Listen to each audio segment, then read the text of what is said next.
دیکھیے سادہ سی مثال ہے، میں کل شاید آپ کے سامنے مثال بیان کر چکا ہوں کہ ایک شخص کو کہیں ملازم رکھا گیا اور اس کی 10 ڈیوٹیز اس کو بتائی گئی۔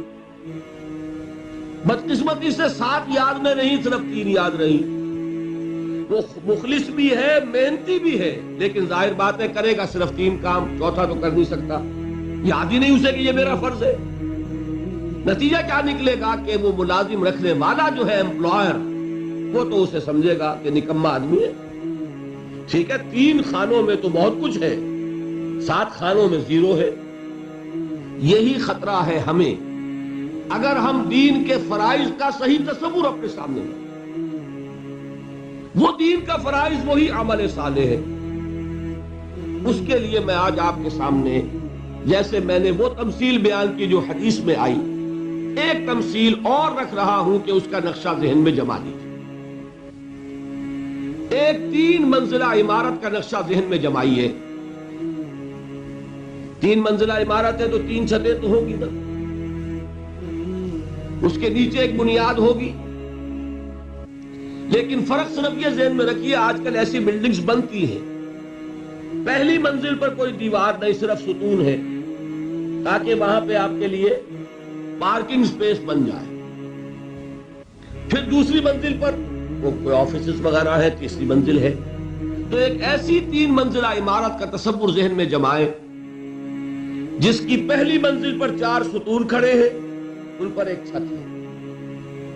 دوسری منزل ستون اب نظر نہیں آئیں گے چونکہ دیواریں بن گئی، اگرچہ جو نیچے ستون ہے تو اوپر بھی ستون ہی چلیں گے، دوسری چھت کا سارا لوڈ بھی ستون پہ لینا پڑے گا، دیواروں پر نہیں۔ دیواریں کنسیل کر دیں گی، ستون نظر نہیں آئیں گے۔ اس کے بعد دوسری چھت آ جائے گی، پھر وہ دیواریں ہوں گی، پھر تیسری چھت آ جائے گی۔ اچھا یہ بھی سب کو معلوم ہے کہ یہ ستون جو ہے ان کے نیچے ایک فاؤنڈیشن ہے، فاؤنڈیشن ہی پر سارا دار و مدار ہے پوری عمارت کی مضبوطی کا۔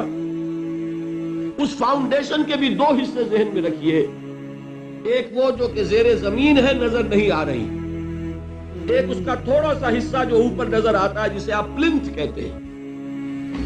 یہ چیزیں ذہن میں آپ جما لیں اور ان کی جو ریلیٹیو امپورٹنس ہے اس کو سمجھ لیں، تو پھر میں پورا نقشہ آپ کے سامنے رکھوں گا، اور اللہ تعالیٰ اس تمثیل کے حوالے سے انشاءاللہ بہت اہم باتیں جو ہے سہل کر کے آپ کے ذہن نشین فرما دیں۔ میں نے عرض کیا کہ ساری بلڈنگ کی پائیداری کا دار و مدار کس پر ہے؟ بنیاد پر۔ پھر اس بنیاد تک تینوں چھتوں کا لوڈ آ رہا ہے 4 ستونوں سے، ٹھیک؟ پھر یہ کہ اہم ترین کون سی ہے منزل؟ پہلی نہ ہو تو دوسری کا کوئی سوال ہے؟ وہ تو پھر ہوا میں ہوگی، نہ دوسری نہ تیسری۔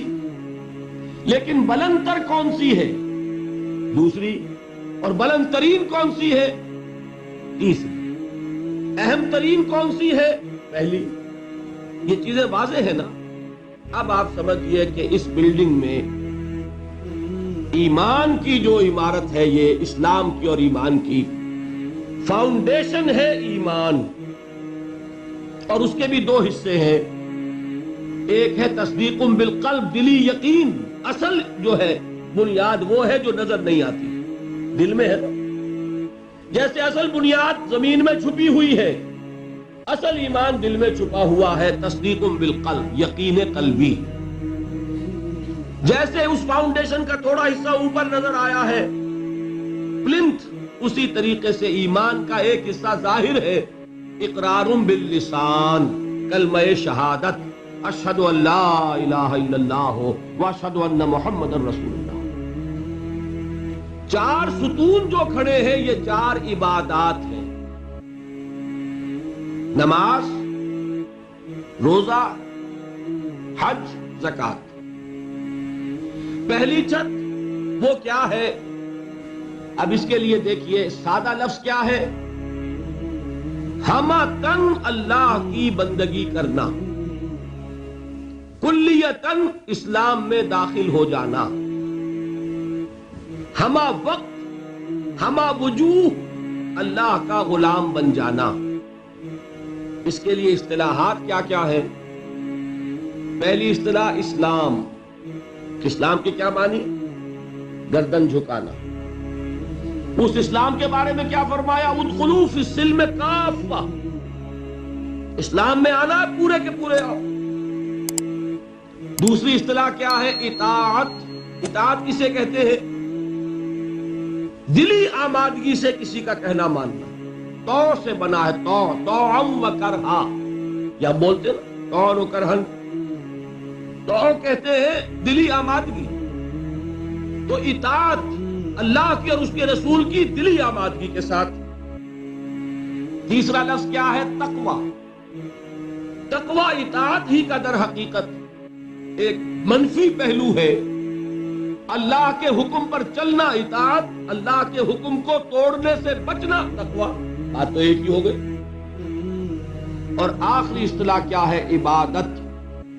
عبادت بنا عبد سے، عبد کے معنی غلام. اللہ کی ہمہ وقت ہمتن غلام. ایک ہوتا ہے ملازم. ملازم ہمہ وقت ملازم نہیں ہوتا. 8 گھنٹے کام کرنے کا پابند ہے. 9 گھنٹے وہ آپ کے برابر ہے. وہ بھی ایک ووٹ رکھتا ہے، آپ بھی ایک ووٹ رکھتے ہیں. وہ بھی شہری ہے اس ریاست کا، آپ بھی شہری ہے. ایمپلائر ایمپلائی ریلیشن شپ میں رتبے کا فرق نہیں ہوتا. کام کا کام مسئلہ ہے. آپ کام کر رہے ہیں، وہ آپ کو اجرت دے رہا ہے. 8 گھنٹے مزدور آپ کا کام کر رہا ہے، 9 گھنٹے، تو بالکل آپ کے برابر آزاد شہری. پھر یہ کہ ملازم اگر آپ نے رکھا ہے باورچی کی حیثیت سے، وہ آپ کا خانسامہ ہے، اس سے آپ یہ نہیں کہہ سکتے کہ میرا کموڈ بھی صاف کر دو. کہہ سکتے؟ وہ صاف جواب دے گا، جناب میں اس کام کے لیے ملازم ہوں، اس کے لیے ملازم نہیں ہوں. لیکن جو غلام ہوتا تھا عبد، وہ ہمہ وقت غلام، ہمہ تن غلام، جو حکم دیا جائے ماننے پہ مجبور. کسی وقت انکار نہیں، کسی کام سے انکار نہیں. وہ غلام جو مملوک تھا، آقا کی ملکیت تھا، اس کو عبد کہتے تھے. اس سے لفظ عبادت بنا. یا ایھا الناس اعبدوا ربکم، اے لوگوں اپنے رب کی بندگی اور عبادت اختیار کرو. اور فرمایا قرآن مجید میں وما خلقت الجن والانس الا لیعبدون، میں نے تو انسانوں اور جنوں کو پیدا ہی اس لیے کیا ہے کہ میری عبادت کرو. یہ تو غرض تخلیق ہے، غایت وجود ہے. اسی کو کہا شیخ سعدی نے ترجمانی کرتے ہوئے، زندگی آمد برائے بندگی، زندگی بے بندگی شرمندہ. زندگی تو اللہ نے دی. اب 4 الفاظ نوٹ کیا آپ نے: اسلام، اطاعت، تقوی، عبادت. صحیح ہے؟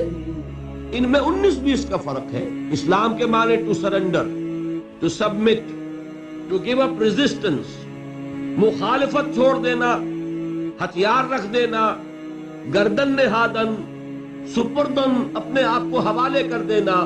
یہ سب کیا ہے؟ اسلام.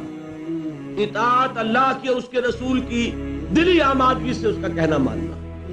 تقوی اللہ کے کسی حکم کو نہ توڑنا، بچنا اس سے کہ اللہ کے کسی حکم کی خلاف ورزی ہو جائے. اور عبادت ہمہ تن، ہمہ وجوہ، ہمہ وقت اللہ کا بندہ بن جانا. یہ ہے پہلی چھت. اس میں ایک نوٹ ہے آف کوشن. ہمارا جو باتیں میں نے اب تک کہی ہیں اس میں کوئی چیز نئی نہیں ہے، آپ سب جانتے ہیں، ایک بچہ جانتا ہے. لیکن ایک بات ہمارے ذہنوں سے نکل گئی اور اس نے سارا فطور پیدا کر دیا. وہ یہ کہ ہم یہ بھول گئے کہ یہ بندگی، یہ اسلام، یہ عبادت، یہ اطاعت جزوی نہیں ہو سکتی، کلی ہو. یہ نہیں کہ اللہ کے کچھ احکام قبول اور کچھ رد، کچھ سر پر، سر آنکھوں پر اور کچھ پاؤں تلے. یہ اگر ہوگا تو اس کے معنی کیا ہے؟ یہ تمسخر ہے، استہزاء ہے، ڈھٹائی ہے، مذاق اڑانا ہے اللہ کے دین کا. اور کل میں تجزیہ کر کے بتا چکا ہوں کہ اس میں جو چیز مانی جا رہی ہے وہ بھی اللہ کے حکم کی وجہ سے نہیں، اپنے نفس کی پسند کی وجہ سے۔ جو مانی جا رہی ہے وہ بھی اللہ کی اطاعت نہیں، نفس کی اطاعت۔ اور میں وہ آیت سنا چکا، افتؤمنون ببعض الکتاب وتکفرون ببعض، کیا تم ہماری کتاب اور شریعت کے ایک حصے کو مانتے اور ایک کو نہیں مانتے؟ سود کس نے حرام کیا؟ اللہ نے۔ سور کس نے حرام کیا؟ اللہ نے۔ شراب کس نے حرام کی؟ اللہ نے۔ بڑا دیندار بنا پھرتا ہے، شراب تو نہیں پیتا، سور نہیں کھاتا، سود کھاتا ہے۔ بتائیے کوئی منطقی اس کے لیے دلیل؟ اگر تو اللہ کی حرمت کی وجہ سے ہے تو میں دعوے سے کہتا ہوں کہ خنزیر کی حرمت اور شراب کی حرمت سود کی حرمت کے 100ویں حصے کے برابر بھی نہیں۔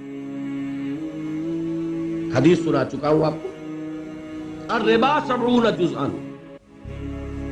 سود کے گناہ کے 70 حصے ہیں، ایسروہا، اس میں سب سے ہلکا حصہ اس کے مساوی ہے، ان ینکح الرجل امہ، کہ کوئی شخص اپنی ماں سے زنا کرے۔ اب آپ کیلکولیشن لگا لیجئے، کیا سور کے کھانے پر اللہ کی طرف سے اعلان جنگ آیا ہے؟ کیا شراب کے پینے پر اللہ کی طرف سے اعلان جنگ آیا ہے؟ شراب کے بارے میں تو تسلیم کیا گیا اس میں کچھ خیر بھی ہے، نفع بھی ہے، لیکن اس کو ہم نے حرام اس لیے کیا ہے کہ اس کے مضرت کا پہلو، گناہ کا پہلو اس کے منفعت کے پہلو سے زیادہ ہے۔ یسألونک عن الخمر والمیسر قل فیہما اسم کبیر ومنافع للناس واسمہما اکبر من نفعہما، یہ فرمایا نا۔ لیکن حرام اور سود پر کہا کہ اگر باز نہیں آتے فَأَذَنُوا بِحَرْبٍ مِّنَ اللَّهِ وَرَسُولِهِ، تو کان کھول کر سن لو اللہ اور اس کے رسول کی طرف سے اعلان جنگ۔ یہ بات اچھی طرح سمجھنے کی، یہ بندگی پارشل نہیں ہو سکتی، کمپلیٹ ہو۔ اسلام میں آنا ہے تو پورے کے پورے میں آنا ہوگا، ادھورے میں نہیں آئے۔ ادھورے میں آتے ہو تو جاؤ، دفع ہو جاؤ، ہمارے ہاں قبول نہیں۔ ہاں کسی وقت غلطی ہو جائے، کل بیان کر چکا ہوں، خطا ہو جائے، تو ایوری از ہیومن۔ حضور نے فرمایا کل بنی آدم خطاؤون وخیر الخطائین التوابون، تمام انسان خطا کار ہیں، خطا کاروں میں بہترین وہ ہے جو توبہ کرنے